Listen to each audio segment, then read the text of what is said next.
नमस्कार बच्चों, जीव विज्ञान की कक्षा 11 की इस कक्षा में मैं पवन कुमार त्रिवेदी, प्रवक्ता पंडित देवकृष्ण इंटर सगवर उन्नाव आपका स्वागत करता हूं। बच्चों, आज की इस अध्ययनशाला में हम लोग उच्च पाठवों में प्रकाश संश्लेषण भाग 2 का अध्ययन करेंगे। बच्चों, भाग 1 में हमने काफ़ी प्रकाश संश्लेषण के विषय में काफ़ी जानकारी पाई। प्रकाश संश्लेषण क्या है, इसके प्रारंभिक प्रयोग क्या हैं, प्रकाश संश्लेषण पौधे के किस भाग में संपन्न होता है, हरित लवक की रचना कैसी होती है, प्रकाश संश्लेषण के प्रमुख बिंदु कौन कौन से हैं, प्रकाश संश्लेषण से संबंधित विभिन्न वर्णक कौन कौन से होते हैं, प्रकाशीय स्पेक्ट्रम के विषय में हमने जाना, रेड ड्रॉप और इमर्शन का क्या प्रभाव होता है, क्या है ये, इसके विषय में अध्ययन किया था। वर्णक तंत्र PS फर्स्ट और PS सेकेंड के विषय में जानकारी पाई और प्रकाश संश्लेषण की क्रिया में जो वर्णक भाग लेते हैं इनके विषय में हम लोगों ने जाना था। बच्चों, इसी भाग के अब हम लोग आगे अध्ययन करते हैं और देखते हैं कि प्रकाश संश्लेषण की जो आगे की विचारधारा है वो कैसे चलती है। इस भाग 2 के हमारे आज के जो अध्ययन बिंदु हैं वो अब हम देख लेते हैं। इसके जो हमारे प्रमुख शिक्षण बिंदु हैं वो हैं प्रकाश संश्लेषण की आधुनिक परिकल्पना। सबसे पहले हम इसका अध्ययन करेंगे, फिर देखेंगे प्रकाश रासायनिक अभिक्रिया क्या होती है, फिर देखेंगे इसके अंतर्गत फोटोफॉस्फोरिलेशन, अचक्रीय फोटोफॉस्फोरिलेशन और चक्रीय फोटोफॉस्फोरिलेशन क्या होता है, अप्रकाशिक अभिक्रिया क्या होती है, केल्विन चक्र, हैचर्सलैक चक्र, प्रकाशीय श्वसन और उसकी क्रियाविधि तथा प्रकाश संश्लेषण को प्रभावित करने वाले कारक। ये प्रमुख शिक्षण बिंदु है जिसका अध्ययन हम इस भाग के अंतर्गत करेंगे। अंत में हम लोग गृह कार्य देखेंगे, क्रियात्मक कार्य के विषय में जानेंगे कि आपको क्या करना है। आइए शुरू करते हैं प्रकाश संश्लेषण की आधुनिक संकल्पना। बच्चों, प्रकाश संश्लेषण एक ऑक्सीकरण अपचयन क्रिया होती है जिसमें क्या होता है, पानी का अपचयन होता है, H2O पानी का अपचयन होता है और ऑक्सीजन मुक्त होती है तथा CO2 का अपचयन होता है जिससे शर्करा बनती है। यह एक इसकी आधुनिक परिकल्पना है। प्रथम भाग ऑक्सीजन का निर्माण, ऑक्सीजन का निष्कासन और दूसरा CO2 के अपचयन के द्वारा शर्करा का निर्माण। यह जो प्रक्रिया होती है 2 चरणों में पूरा होते हैं, 2 क्रम में पूरी होती है। पहला भाग इसका है प्रकाश रासायनिक अभिक्रिया। क्या होता है प्रकाश रासायनिक अभिक्रिया? यह प्रकाश की उपस्थिति में होने वाली क्रिया होती है। क्लोरोफिल के अणु प्रकाश की ऊर्जा को अवशोषित करते हैं और इलेक्ट्रॉन का उत्सर्जन करते हैं। क्या होता है फिर उसके बाद जल का प्रकाशीय अपघटन होता है और ऑक्सीजन मुक्त होती है। फोटोफॉस्फोरिलेशन की क्रिया भी होती है जिसमें ATP का निर्माण होता है। ये हमारे प्रकाश रासायनिक अभिक्रिया में के प्रमुख बिंदु हैं। दूसरा जो हमारा भाग है, दूसरा क्रम है अप्रकाशिक अभिक्रिया, जिसे हम लोग ब्लैकमैन रिएक्शन, अंधकारमय प्रक्रिया के नाम से भी जानते हैं। यह क्रिया प्रकाश की अनुपस्थिति में होती है जिसमें ATP व NADP/2H प्रयुक्त होते हैं। इस क्रिया में CO2 के प्रकाश रासायनिक जो उसका अप्रकाशिक रासायनिक अपचयन होता है उससे शर्करा के अणु का निर्माण होता है। बच्चों, अब हम लोग प्रकाश रासायनिक अभिक्रिया इसको विस्तृत रूप से जानते हैं क्या होती है। क्या है यह प्रकाश रासायनिक अभिक्रिया? लाइट रिएक्शन, प्रकाशमय प्रक्रिया, कई नामों से इसको हम लोग जानते हैं। क्या होता है? ये हरित लवक के ग्रेना और थैलाकोइड्स की कलाओं पर होता है। हरित लवक की रचना हम लोगों ने प्रथम भाग में देखी थी और उसमें हमने देखा था कि उसमें जो थैलाकोइड्स पे क्वांटासोम्स पाए जाते हैं। तो क्वांटासोम्स के द्वारा क्या होता है, उसी की जो कलाएं होती क्वांटासोम्स होते हैं उस पर जो होती है ये क्रिया संपन्न होती है। क्या होती है? यह सब क्रिया के लिए प्रकाश का होना आवश्यक है। इस क्रिया के बारे में सर्वप्रथम हिल नामक वैज्ञानिक ने 1940 में बताया था। इन्होंने बताया कि H2O से ऑक्सीजन उत्पन्न होती है, जल के द्वारा CO2 के वियोजन होते इलेक्ट्रॉन और प्रोटॉन भी प्राप्त होते हैं। इस अभिक्रिया में दोनों प्रकाश तंत्रों के वर्णक तंत्रों प्रकाश किरणों का अवशोषण करते हैं व उनकी ऊर्जा को रासायनिक ऊर्जा में परिवर्तित करते हैं। ऑरन ने 1954 में इस अभिक्रिया के बारे में बताया कि इस क्रिया में प्रकाश ऊर्जा का रासायनिक ऊर्जा में रूपांतरण होता है कि जो कि ATP के रूप में संचित हो जाती है। ATP की संश्लेषण की इस प्रक्रिया को ही फास्फोरिलीकरण कहा जाता है। ये ऑरन ने बताया था। ऑरन के सिद्धांत को हम आगे बढ़ाते हैं। फोटोफॉस्फोरिलेशन, ऑरन और उनके सहयोगियों ने 1955 में प्रकाश की ऊर्जा के रासायनिक ऊर्जा में परिवर्तन के संबंध में महत्वपूर्ण एक खोज की। उनके अनुसार यह प्रक्रम जो होता है 2 प्रकार से हो सकता है।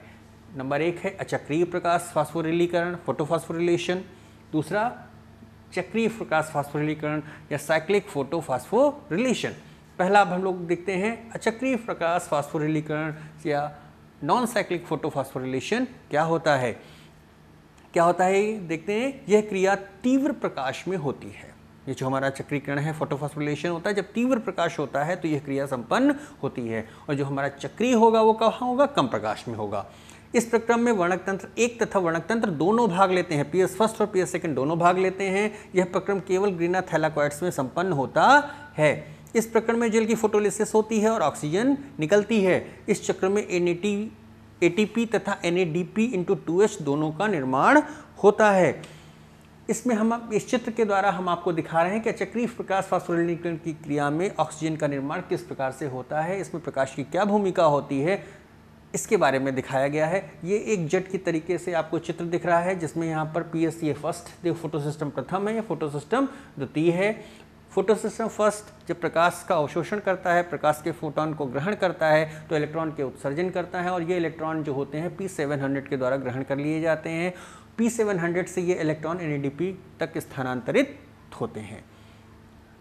इसी समय जब पीएस फर्स्ट के द्वारा फोटॉन्स का ग्रहण किया जाता है, पीएस हमारा जो द्वितीय होता है वो भी क्रियाशील होता है, और यह भी प्रकाश ऊर्जा को फोटॉन के रूप में ग्रहण करता है और इलेक्ट्रॉन का उत्सर्जन करता है, और इससे उत्सर्जित जो इलेक्ट्रॉन होता है P680 के द्वारा ग्रहण कर लिया जाता है, और जो कि प्लास्टोक्विनोन, साइटोक्रोम्स, प्लास्टोसियानिन से होता हुआ पीएस फर्स्ट में पहुंच जाता है, अर्थात पीएस फर्स्ट के द्वारा ग्रहण कर लिया जाता है।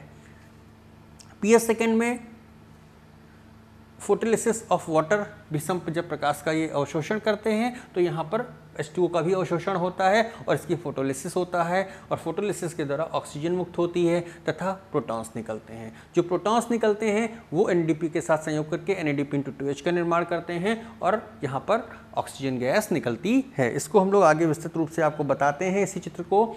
इस प्रक्रम में क्या होता है, वर्णकतंत्र प्रथम और द्वितीय दोनों भाग लेते हैं। उसी का जो हमने चित्र दिखाया था उसी का आपको विस्तृत वर्णन आपको यहाँ पर दिखा रहे हैं। वर्णकतंत्र प्रथम तथा प्रकाश के जो वर्णकतंत्र प्रथम होते हैं प्रकाश के फोटॉन्स का अवशोषण करते हैं, ऊर्जान्वित हो जाते हैं। फलतः क्या होता है, पीएस फर्स्ट से इलेक्ट्रॉन मुक्त होते हैं। यह इलेक्ट्रॉन प्राथमिक इलेक्ट्रॉन ग्राही P700 जो था आपने अभी यहाँ पर देखा था, उसके द्वारा क्या होता है, P700 के द्वारा ग्रहण कर लिए जाते हैं और फिर NADP द्वारा ग्रहण कर लिए जाते हैं। फलस्वरूप क्या होता है, P700 का जो हमारा अणु होता है वो ऑक्सीकृत हो जाता है।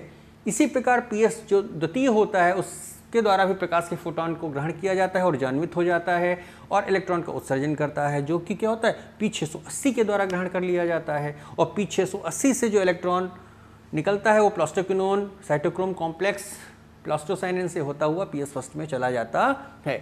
और इस प्रकार पीएस फर्स्ट जो होता है वो हमारा क्या हो जाता है, अपचयित हो जाता है। पीएस सेकंड के द्वारा प्रकाश के अवशोषण से इलेक्ट्रॉन का उत्सर्जन होता है तो जल का प्रकाशीय अपघटन भी होता है, जैसा हमने वहाँ बताया था। उससे क्या होता है, ऑक्सीजन, प्रोटॉन, इलेक्ट्रॉन व जल बनते हैं। इसको यहाँ पर इस चित्र के द्वारा दिखाया गया है किस प्रकार से यहाँ पे ऑक्सीजन गैस निकल रही है, प्रोटॉन्स बन रहे हैं और इलेक्ट्रॉन्स बन रहे हैं। ये जो प्रोटॉन्स बन रहे हैं यही प्रोटॉन्स यहाँ पर जाकर के NADP को NADP × 2H के रूप में परिवर्तित करते हैं और जल यहाँ पर निकलता है। चूँकि इलेक्ट्रॉन निकल जाने के कारण PS2 जो होता है वो ऑक्सीकारक हो जाता है, अतः उसे पुनः अपचयित करने के लिए जल के अपघटन से बने इलेक्ट्रॉन प्रदान किए जाते हैं। और जब ये इलेक्ट्रॉन को ग्रहण कर लेता है PS सेकंड तो पुनः क्या हो जाता है, ये अपचयित हो जाता है। इस क्रिया में जल से उत्पन्न जो प्रोटॉन्स होते हैं, H+ आयन होते हैं, वो PS फर्स्ट से इलेक्ट्रॉन प्राप्त कर NADP से मिलकर, जो NADP होता है उसे मिल जाते हैं और NADP × 2H का निर्माण करते हैं। इस क्रिया में जो NADP होता है वो अनित्यम इलेक्ट्रॉन ग्राही होता है। इसकी बच्चों हमने सारांश के रूप में आपको दिखाया है कि ये देखिए फोटो सिस्टम फर्स्ट है, फोटो सिस्टम सेकंड है। इस यहाँ पर देखिए किस प्रकार से इलेक्ट्रॉन का स्थानांतरण दिखाया गया है। और मुख्य चीज़ जो आपको समझनी है क्या है, यहाँ पर फोटोलिसिस ऑफ वाटर है जिसके द्वारा प्रोटॉन और ऑक्सीजन निकल रही है। और ये जो प्रोटॉन्स होते हैं ये प्रोटॉन्स वहाँ पर NADP के साथ मिलकर NADP × 2H का निर्माण कर रहे हैं। प्रकाश तंत्र आगे देखते हैं। प्रकाश तंत्र द्वितीय से इलेक्ट्रॉन परिवहन के समय ऊर्जा मुक्त होती है और उस ऊर्जा से ATP का संश्लेषण होता है और इस प्रकार की प्रकाश की उपस्थिति में ATP के संश्लेषण की क्रिया को फोटोफॉस्फोरिलेशन कहते हैं।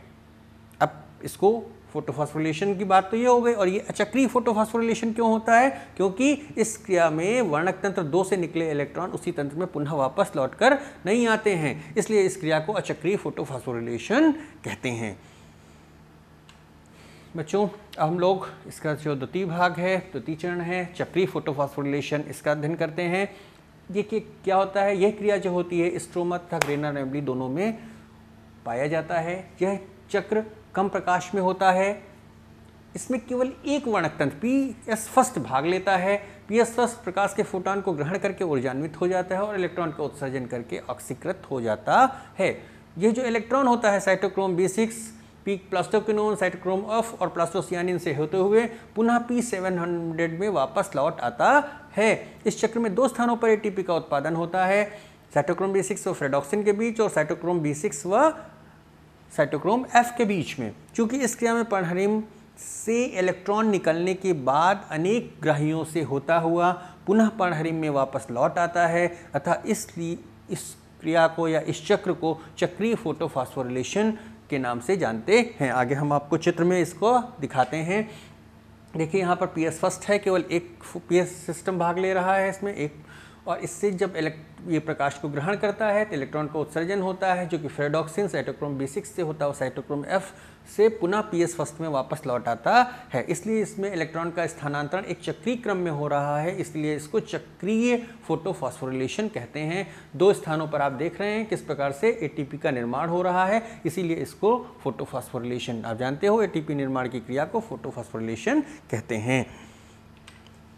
अब बच्चों हम लोग देखते हैं अप्रकाशिक अभिक्रिया कैसे होती है। हमने प्रकाशिक अभिक्रिया में H2O से ऑक्सीजन के निर्माण की प्रक्रिया देख ली, जो प्रमुख चीज़ थी। अब द्वितीय में भाग जो है प्रकाशिक अभिक्रिया, डार्क रिएक्शन, अंधकार में प्रक्रिया, इसमें देखते हैं कैसे CO2 के द्वारा कार्बनिक पदार्थ, ग्लूकोज, स्टार्च आदि का निर्माण होता है। यह प्रकाश संश्लेषण की दूसरी प्रवस्था होती है। यह एक रासायनिक प्रक्रिया है जिसमें प्रकाश की कोई आवश्यकता नहीं होती। यह क्रिया हरित लवक के स्ट्रोमा में संपन्न होती है। इस क्रिया के अंतर्गत कार्बन डाइऑक्साइड का शर्करा में अपचयन होता है। अप्रकाशिक अभिक्रिया में कार्बन का स्थिरीकरण 3 प्रकार से होता है, केल्विन चक्र, हैच और स्लेक चक्र तथा कैम चक्र के द्वारा। केल्विन चक्र पहले देखते हैं। इसको की खोज जो होती है बेंसन और केल्विन तथा उनके साथियों ने की थी, और इनकी खोज के आधार पर महत्वपूर्ण खोज थी, इसीलिए इन्हें 1961 का नोबेल पुरस्कार प्रदान किया गया। इस चक्र में इन्होंने कार्बन डाइऑक्साइड अर्थात CO2 के स्थिरीकरण को दिखाया है।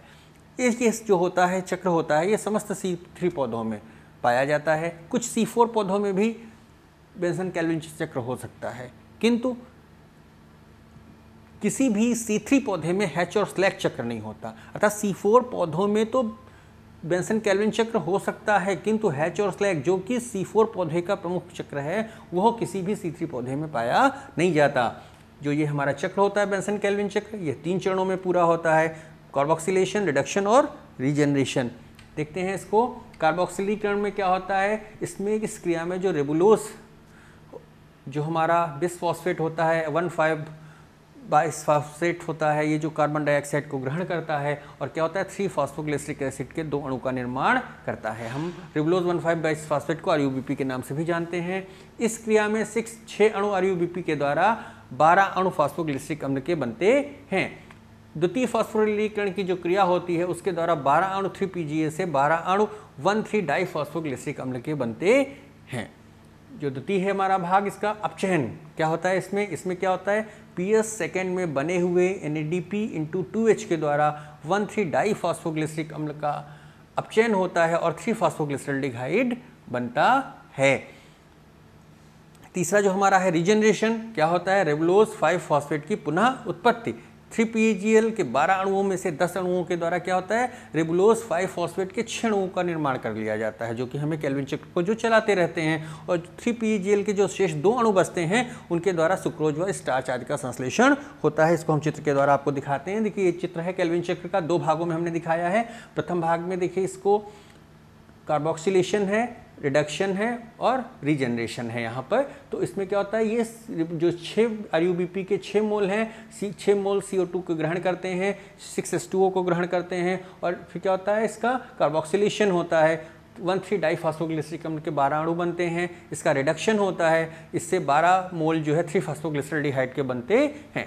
जब 12 मोल 3-फॉस्फोग्लिसरल्डिहाइड के यहाँ पर देखिए बन रहे हैं, इस 12 मोल से जो 10 मोल होते हैं उसके द्वारा रीजनरेशन हो जाता है किसका 6 RUBP का रेबुलोज 1,5 बाइसफॉस्फेट के जो 6 मोल हैं उनका निर्माण होता है। और जो 2 मोल हमारे बचते हैं 3PGL के फॉस्फोग्लिसरल्डिहाइड के, इनके द्वारा क्या होता है हमारा सुक्रोज स्टार्च आदि का निर्माण होता है, जिसको दूसरे भाग में जो चित्र दिख रहा है आपको दिखाया गया है, इसी का शेष भाग ऊपर से दिखाया गया है। 2 मोल से क्या हो रहा है, फ्रक्टोज 1,6 बिसफॉस्फेट, फिर फ्रक्टोज 6 फॉस्फेट, फ्रक्टोज 6 फॉस्फेट से फ्रक्टोज 1 फॉस्फेट, और फ्रक्टोज फिर क्या होता है, ग्लूकोज, स्टार्च या अदर का निर्माण, किसी कार्बोहाइड्रेट का निर्माण होता है। तो इस प्रकार हम देखते हैं केल्विन चक्र के द्वारा किस प्रकार ग्लूकोज या कार्बोहाइड्रेट का निर्माण होता है। आइए आगे देखते हैं। इसी को जो एक संक्षिप्त रूप है केल्विन चक्र का हमने आपको दिखाया है, संक्षिप्त रूप में इसको कार्बोक्सिलेशन, रिडक्शन, रीजनरेशन, और ये देखिए यहाँ पर सुक्रोज और स्टार्च का निर्माण है। तो ये इसका संक्षिप्त रूप है, इसको भी आप लोग समझ सकते हैं। पूर्व जो में वर्णन किया गया उसके आधार पर इस चित्र को आप समझने का प्रयास करिए। अब देखते हैं हैच एंड स्लैक चक्र, C4 चक्र। MD हैच तथा CR स्लैक ने 1966 में मुख्यतः एक बीजपत्री पौधों जैसे गन्ना, मक्का, घास आदि में कार्बन स्थिरीकरण के एक नए प्रकार को बताया था। इस सिद्धांत के अनुसार कुछ पौधों में जो कार्बन डाइऑक्साइड का स्थिरीकरण होता है वो 2 प्रकार से होता है, 2 बार होता है, और ऐसे पौधे C4 पौधे कहलाते हैं।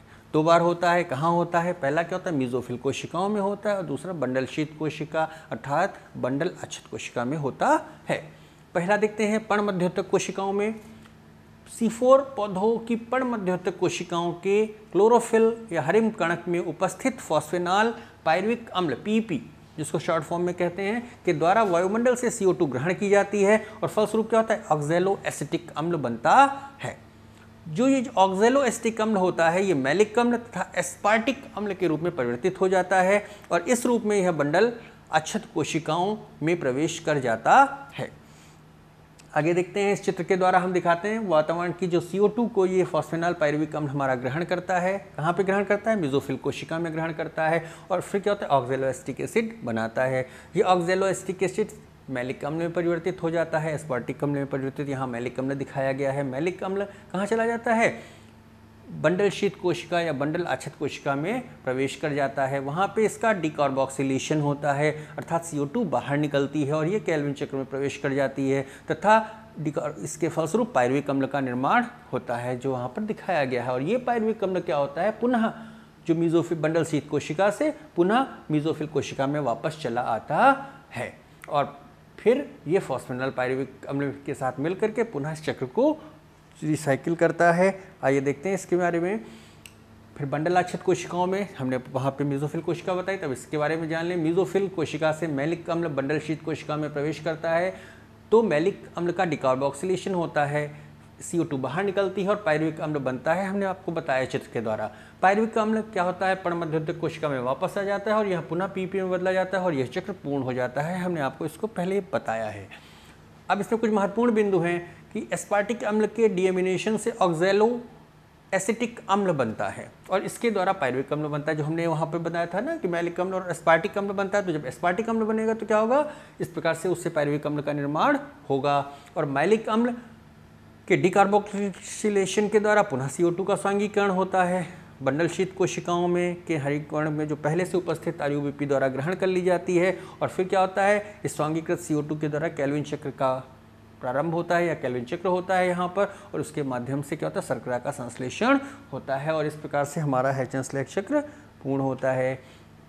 अब हम लोग यहाँ पर बच्चों देखते हैं एक दूसरा अंत जो उसका भाग है, प्रकाशीय श्वसन। क्या होता है प्रकाशीय श्वसन? प्रकाश की उपस्थिति में होने वाला श्वसन।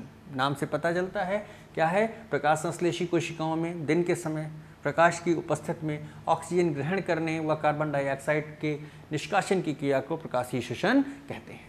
इसकी खोज डेकर नामक वैज्ञानिक ने 1955 में तंबाकू की पत्ती में की थी।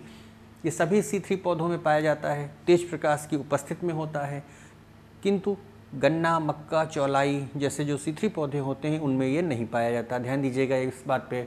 इस क्रिया में हरितलवक, माइटोकॉन्ड्रिया और पेरोक्सीसोम्स की आवश्यकता होती है, अर्थात 3 कोशिकांग इसमें भाग लेते हैं।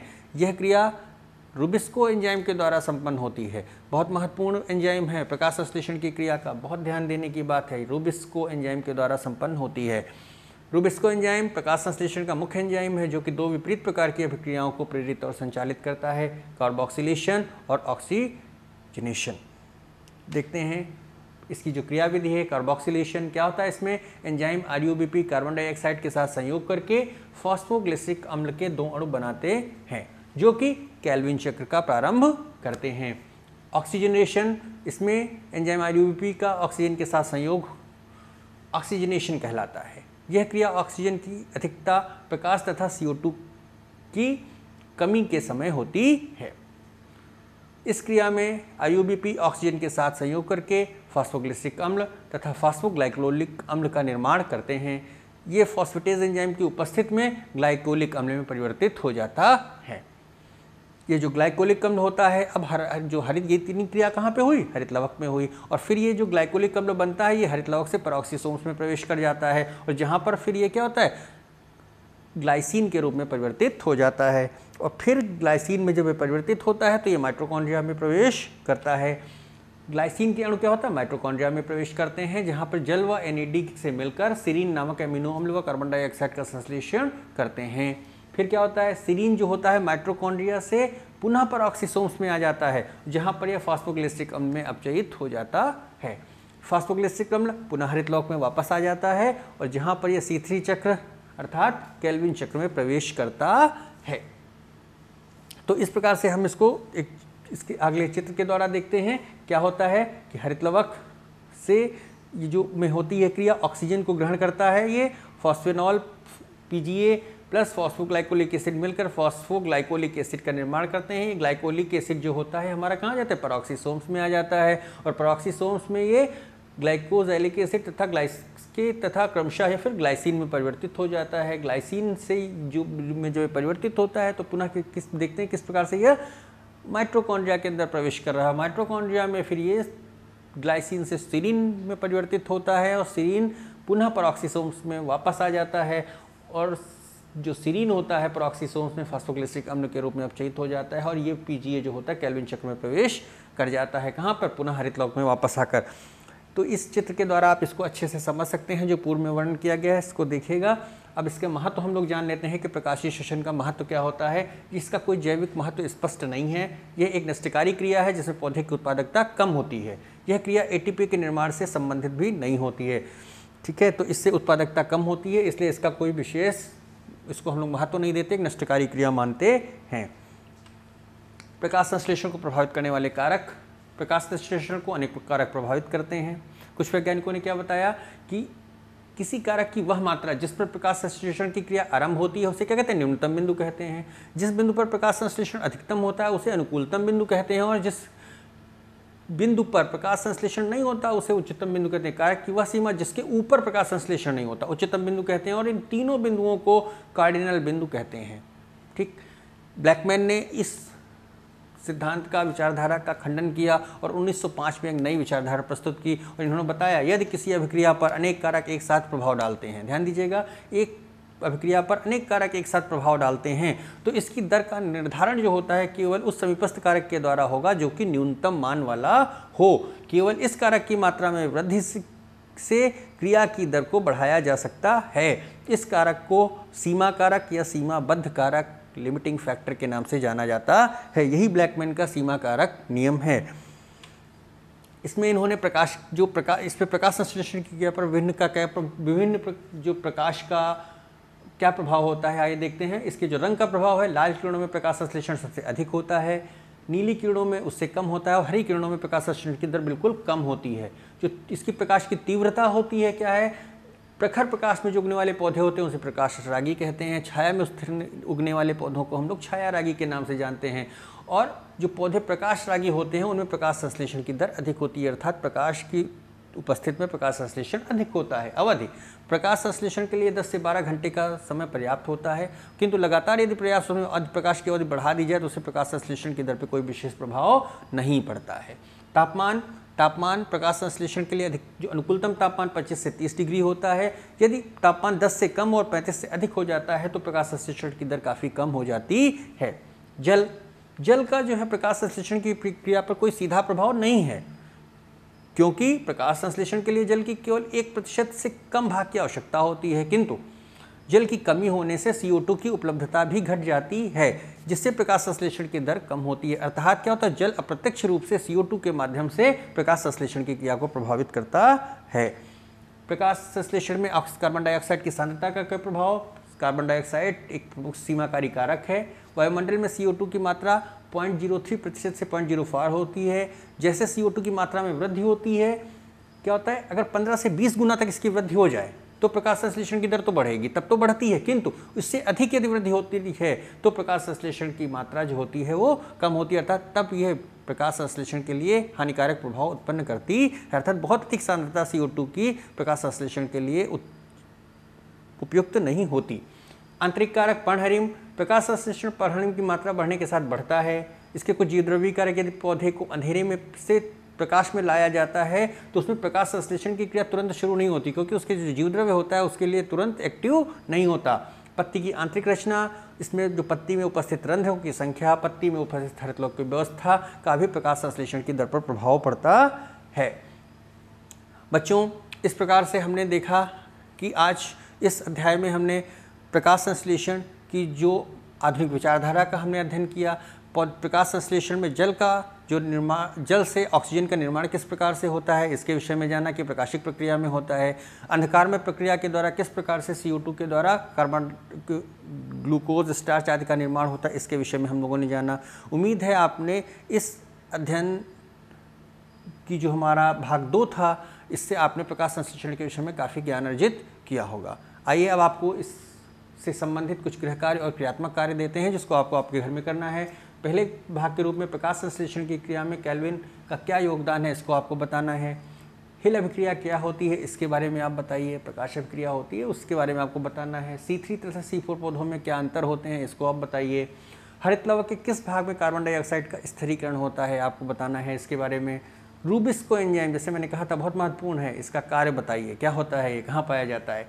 यदि किसी पौधे को लगातार अंधेरे में रखा जाए कि क्रियात्मक एक्टिविटी है तो उस पौधे पर क्या प्रभाव पड़ेगा, इसको आप क्रियात्मकता के रूप में करिए और इसका अध्ययन करिए। प्रकाश संश्लेषण के लिए क्लोरोफिल आवश्यक है, किसी एक प्रयोग के द्वारा इसे सिद्ध करना है आपको, हमें आप लोग इसको कर करके देखिएगा। इस प्रकार बच्चों, आज के इस हमारी अध्ययनशाला को हम यहीं पर विराम देते हैं। धन्यवाद।